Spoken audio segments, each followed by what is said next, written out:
भारतीय संविधान में किस प्रकार से राष्ट्रपति को उसके पद से हटाया जाए, इसका वर्णन अनुच्छेद 61 में किया गया है। कभी कभी आपसे पूछा जाता है कि राष्ट्रपति पर महाभियोग लगाने की प्रक्रिया का वर्णन किसमें है, अनुच्छेद 61 में। यह किस देश के संविधान से लिया गया है, तो यह यूएसए संयुक्त राज्य अमेरिका के संविधान से लिया गया है। कब लगाया जाता है, जब राष्ट्रपति संविधान का अतिक्रमण करता है, क्या करता है, संविधान की सीमाओं का अतिक्रमण करता है, तब उस पे लगाया जाता है। यह क्या है, एक अर्ध न्यायिक प्रक्रिया है। क्या है, एक अर्ध न्यायिक प्रक्रिया।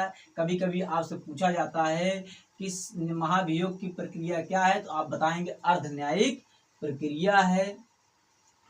राष्ट्रपति पर महाभियोग कौन लगा सकता है, संसद का किसी भी सदन लगा सकता है। संसद का कोई भी सदन लगा सकता है, संसद का कोई भी सदन लगा सकता है। लेकिन राष्ट्रपति पर महाभियोग लगाने से पहले 14 दिन पूर्व, कितने दिन पूर्व, 14 दिन पूर्व उसे राष्ट्रपति को लिखित रूप से सूचना देना होगा, जो लगा रहे होंगे, जो सदन लगा रहे होंगे।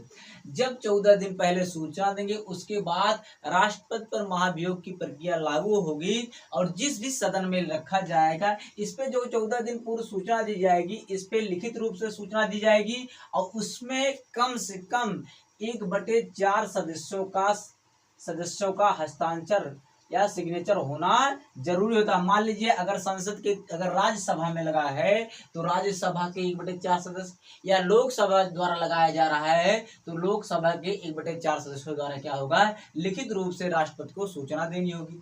जब लिखित रूप से राष्ट्रपति को सूचना दी जाएगी, उसके बाद संसद के जो सदन लगा रहे हैं, मान लीजिए अगर राज्यसभा लगा रहा है या लोकसभा, कोई भी जो सदन लगा रहा है, चाहे राज्यसभा लगा रहा है या लोकसभा लगा रहा है, तो उसके सदस्यों के कम से कम 2/3 बहुमत से इसको पारित करना पड़ेगा। कितने बहुमत से, 2/3 बहुमत से इसके आशय की प्रस्ताव जो है, जो महाभियोग लगाया जा रहा है, इसको 2/3 बहुमत से पारित करना पड़ेगा। मान लीजिए लोकसभा ने लगाया महाभियोग और 2/3 बहुमत से पारित कर दिया, अब यह जाएगा किसी में, राज्यसभा में, और राज्यसभा को भी 2/3 बहुमत से इसको पारित करना पड़ेगा।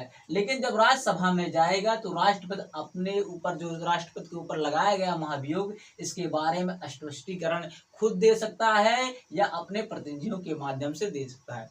अगर राज्यसभा और लोकसभा से 2/3 बहुमत से इस आशय का प्रस्ताव, महाभियोग की प्रक्रिया का आशय का प्रस्ताव पारित हो जाता है, तो उसी दिन से राष्ट्रपति को अपना पद त्याग करना पड़ेगा।